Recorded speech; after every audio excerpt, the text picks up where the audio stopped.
The knock came at 7:43 in the morning. Not a friendly knock. The kind that rattles the frame. The kind that says, I have power over you before a single word is spoken. I already knew who it was. Sandra Whitfield, HOA president of Maple Creek Estates, standing on my porch in her dark pink blazer, clipboard in hand, 2 board members flanking her like backup in an arrest. I opened the door calmly. Mr. Callahan. Her voice was cold and deliberate. We've received multiple complaints. Your conditioning unit exceeds the permissible noise threshold outlined in Section 4. Article 12 of the Maple Creek HOA Community Standards. I looked at my 2-year-old carrier unit, humming quietly in the side yard, then back at her. You'll need to decommission it or relocate it within 14 days, she continued. Non-compliance carries a fine of $250 per day. Sandra, I said evenly. It's 73 degrees outside. My wife is recovering from surgery indoors. HOA rules apply to all residents equally. I smiled, just slightly. I appreciate you stopping by. She expected an argument. She expected raised voices, a slammed door, something she could use against me. Instead, I thanked her and closed the door quietly. Because here's what Sandra didn't know. 3 weeks earlier, I had purchased a calibrated digital sound level meter and conducted 12 separate tests on that AC unit. Every reading came back between 52 and 56 decibels. Section 4. Article 12, the exact rule she'd just cited. Set the limit at 65 decibels. I wasn't over the limit. I wasn't even close. So why was she really here? My name is Daniel Callahan. I'm a civil engineer. I design stormwater drainage systems for municipal governments, which means one thing above all else. I understand that rules have measurements, and measurements don't lie. After Sandra left, I went straight to my filing cabinet. Every document related to our home lives in a color-coded accordion folder: purchase agreement, deed, plat, survey, every HOA notice we'd ever received. Laura calls it obsessive. I call it professional. I pulled Section 4, Article 12, and read it carefully. Noise level shall not exceed 65 decibels. As measured at the property line? At the property line?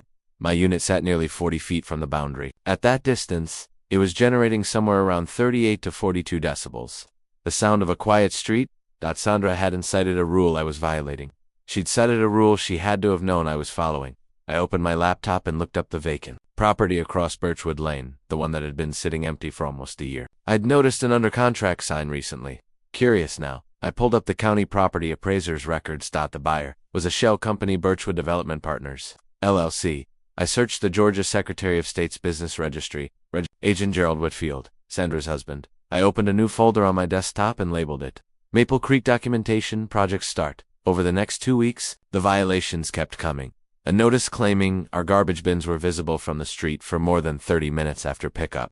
My security camera showed they were returned in 9 minutes. A citation for Laura's sister's car parked in our private driveway, citing a guest parking rule that only applied to common areas, not private property. Then a certified letter from the HOA's attorneys, Garrison and Holt, threatening a lien on our home for continued lien on our house. Laura set the letter on the counter with trembling hands. Should we just move the unit, Daniel?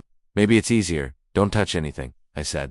Don't reply to Sandra. Don't move that unit. She studied my face. What? Do you know? Not enough yet, but I'm getting there. I looked up Garrison and Holt. Their website listed client testimonials, 3 mentioning Maple Creek Estates. The 4th mentioned Birchwood Development Partners, LLC, in a private zoning dispute. The HOA's own law firm had previously represented Sandra's husband's company. My conflict of interest folder was growing fast. Day 14, the compliance deadline. At 8:02 a.m., an HOA maintenance van pulled up. 2 men in polo shirts climbed out, one with a clipboard, one carrying a padlock and chain. Sandra stepped out behind them. They walked directly toward my side yard gate. I was already at the front door. Mr. Callahan, your compliance window has expired. We're authorized to place a lockout on your AC unit's electrical disconnect. I stared at her. They wanted to physically disable my air conditioning. In Georgia, in July, with my post-surgical wife inside, my wife has a medical need for climate control. I said, you may file a hardship exemption at next month's board meeting. 3 weeks away. One of the maintenance men reached for my gate latch. Don't touch that gate, I said. My voice didn't rise, but his hand went still. Section 9. Article 2 of your own bylaws requires 48 hours written notice before any property access for abatement. You didn't provide that notice. Sandra's expression flickered. The clipboard man whispered something in her ear. We'll reschedule, she said tightly. You do that? Then I looked at her directly. Sandra, why does it matter which side of my house the unit is on? Her eyes moved involuntarily, just for a fraction of a second, across the street to the vacant property. That was enough. Inside, Laura lowered her phone. She'd filmed the entire thing through the window. Got all of it, she said quietly. That evening, I read the report from the licensed acoustical engineer I'd hired 2 days prior. Every reading. Below 55 decibels. The HOA limit, 65. But on page 3, the engineer had flagged something else. A recorded easement. 12 feet wide, running along the eastern boundary of my property exactly where the AC unit sat. Established by the original developer in 1987. Recorded with Fulton County, predating the HOA entirely. A county recorded easement supersedes HOA rules. Sandra couldn't legally restrict equipment placement in that corridor without a formal county variance process. She had either not known or had assumed I wouldn't look. I pulled the county zoning records for the Birchwood property. Development Partners had filed an application to subdivide the lot and build for attached townhomes at $485,000 each. The application cited the street's low ambient noise levels as a key selling point. My AC unit sitting legally, running quietly. Breaking no rule was directly in the sightline of Gerald Whitfield's future development that Sandra had weaponized the HOA to protect her husband's real estate investment. That wasn't a bylaw dispute. That was a breach of fiduciary duty. Potentially, fraud. I called attorney Catherine Marsh, a property rights specialist with a reputation for making HOA boards retire early. I called the Fulton County Ethics and Code Compliance Office. Printed every document, every photograph, every recording, every TIMESTAMP. Gets Catherine called back in 40 minutes. Tell me everything. I did. Mr. Callahan, she said. How soon can you get to my office? The HOA board meeting drew 37 residents, the most in 6 years. Word had traveled. Catherine stood at the front of the room and presented everything. Methodically, without drama. The acoustical engineer's certified report, the county easement documentation, the development application with Gerald Whitfield's name, the Garrison and Holt conflict of interest. Met a video of the attempted debate, every fabricated violation, and the evidence disproving each one, when the plat map appeared on the projector screen.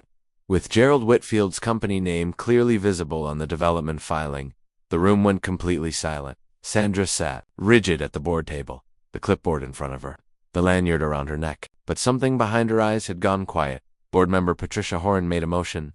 Immediate suspension of all HOA actions against our property. Dismissal of all outstanding violations, and a formal investigation into Sandra's conduct at it. Passed 5-1. Sandra voted against it. 6 weeks later, she resigned. Personal reasons, her statement said. Not one word of apology. The county ethics complaint moved forward. Catherine filed a civil suit. It settled 4 months later. Birchwood Development Partners zoning application was denied. The county cited community character concerns. My AC unit still runs. Still hums. 52 to 56 decibels. Jim Kowalski brought tomatoes from his garden the following weekend. We stood at the fence for a while without saying much. 11 notices, he finally said. 3 years. I know, I said. I'm sorry it took this long. He shook his head slowly. He didn't start the fire. He just figured out how to put it out.